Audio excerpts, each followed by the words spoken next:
Here at True Potential, our investment team have been paying close attention to this week's Brexit developments, and here are some of the key points to consider from our investment team's update. Published on Wednesday night at the end of a marathon 5-hour cabinet meeting, the agreement has been met with opposition on all sides except that of Prime Minister Theresa May and Michael Barnier, the EU's chief negotiator. The devil will lie in the detail, of which there is much in the 585-page document. The Prime Minister's assertion is that it brings back control of our money laws and borders, ends free movement, protects jobs, security, and our union.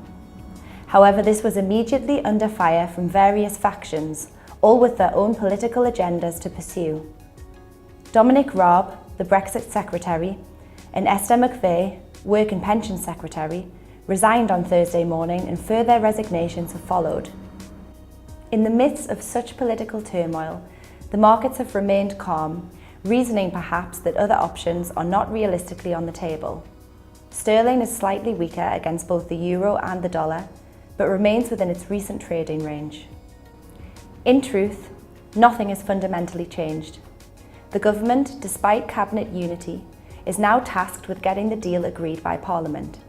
If it fails, the option of a second referendum, a general election, or exiting the European Union without a deal are all scenarios that have been discussed but rejected as not keeping faith with the original vote. Each one has been modelled as best they can be by investors for some time. While Brexit will continue to provide work for political and financial journalists, uncertainty will persist over the eventual outcome and what the ultimate ramifications for the UK and Europe economies will be.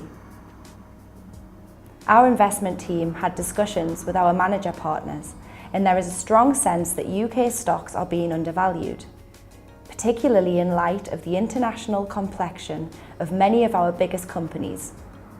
Undeniable, too, is the pent-up demand from international investors looking at the UK market.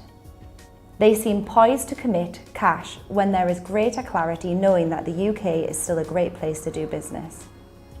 As we near the day of departure on March 29th next year, any further weaknesses in the currency could make UK assets irresistible, and if short-term investors remain reluctant to enter the market, then longer-term corporate buyers are likely to recognise the value inherent in UK stocks. A pickup in merger and acquisition activity will be something to watch out for.